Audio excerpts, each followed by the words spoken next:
Welcome, ladies and gents. This is our problem-solving video on momentum and impulse, and I'm going to get right into it. So for this first question that we have here, it says a 1,300 kilogram race car is traveling at 80 meters per second. So just identifying some of that information.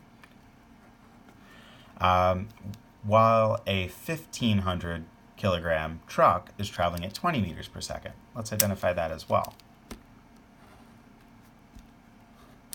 It says, which has the greater momentum? So breaking these two things down, we know that we have the momentum of our race car given by its mass times its velocity, and the momentum of our truck, similarly, given by its mass times its velocity. So let's just go ahead and check each of their momenta in order to figure out which one is larger. So plugging in, we have 1,300 kilograms of mass times 80 meters per second of velocity. If I go ahead and I solve here, I will get 104,000 kilograms times meters per second of momentum. If I do the same process for the truck, plugging in its values, 15,000 kilograms times 20 meters per second of velocity, I will get 300,000 kilograms times meters per second of momentum for the truck. So just comparing these two, 300,000 as compared to 104,000, the truck clearly has a larger momentum, even though it was traveling slower. Okay, next problem. It says a loaded delivery truck has a mass of 5,000 kilograms. Let's go ahead and underline some key information.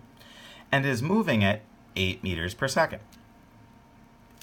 Now realize that in the second part of this problem, it states a new premise. It says the truck is then unloaded. What does that mean? It's going to lose some of that mass. And travels at a new speed, 12 meters per second.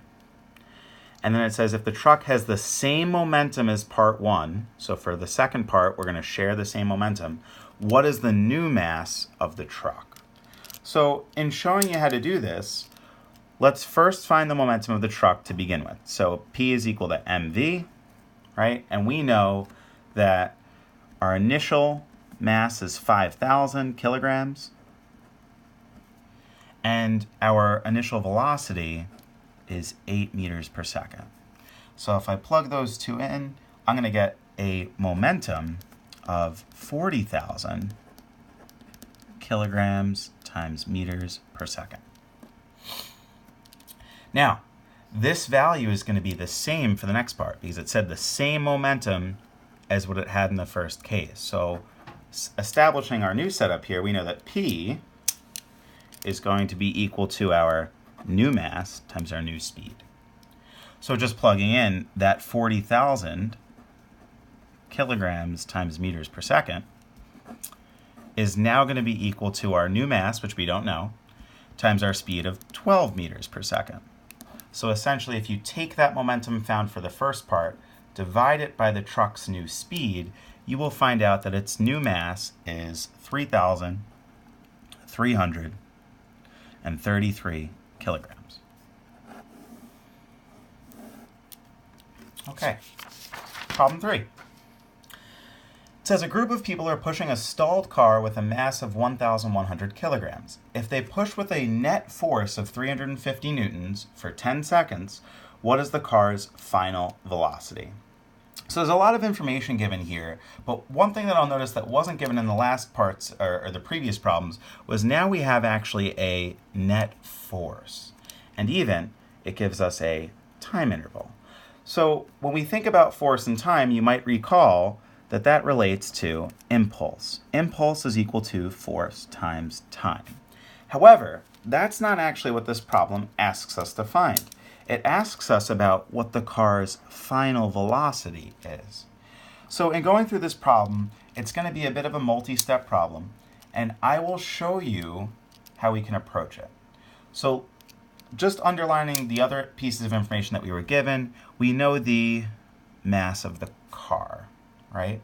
So another little piece of information that was also hidden is we have this word, a stalled car.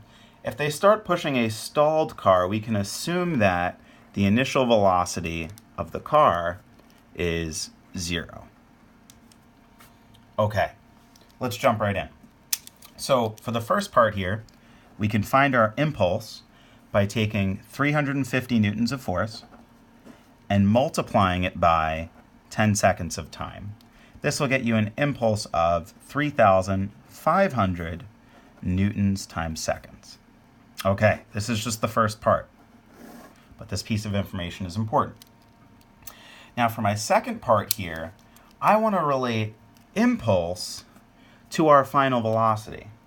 And the way in which we can do that is, if you remember from our lecture video, impulse is equal to mass times our change in velocity. And this was derived from the fact that impulse really also states that it's a change in momentum. So in breaking this down, though, we know that a change in velocity is really final minus initial velocity, but in this case our VI was 0. So the nice thing about this is going to simplify this to our impulse is simply equal to our mass times our final velocity. Notice this won't always be the case. This is specific to the fact that our initial velocity was 0. Okay, so plugging in now with our old values, we know that 3,500 newtons times seconds is going to be equal to the mass that we identified, 1,100 kilograms, times our final velocity, VF. Now solving, I'm going to set VF equal to the division of 3,500 and 1,100, and what you'll get as your final answer there is about 3.2 meters per second. And that's our final speed. This one was a bit harder because there was multiple steps. Next. Here we have a 40 gram super ball that strikes the wall with a velocity of 10 meters per second. It says it bounces away with a velocity of 7 meters per second, still normal to the wall. What is the ball's change in momentum? And if the bounce lasted 0.1 seconds, so this is kind of a different part, if the bounce lasted 0.1 seconds, what is the force between the ball and the wall? Okay, let's start with the first pieces of information that we have and try and find the ball's change in momentum. But before I even do that, notice how I almost stumbled over this myself. We have a 40-gram ball, so we need to write this in kilograms, which if you divide by 1,000, you get 0.04 kilograms as the mass of our ball. Now, in playing this out, we know that it strikes the ball with a velocity of 10 and then bounces away with a velocity of 7. So our VI is 10 meters per second, but our VF, careful, is in the opposite direction, so it's negative 7 meters per second. Now, why is this important? Well, if I'm looking for the ball's change in momentum, well, the change in momentum is simply equal to our final momentum minus our initial momentum. So breaking that down, the change in momentum is going to be 0.04 kilograms times our final velocity, which is negative 7 meters per second, minus 0.04 kilograms times our initial velocity, which is 10 meters per second.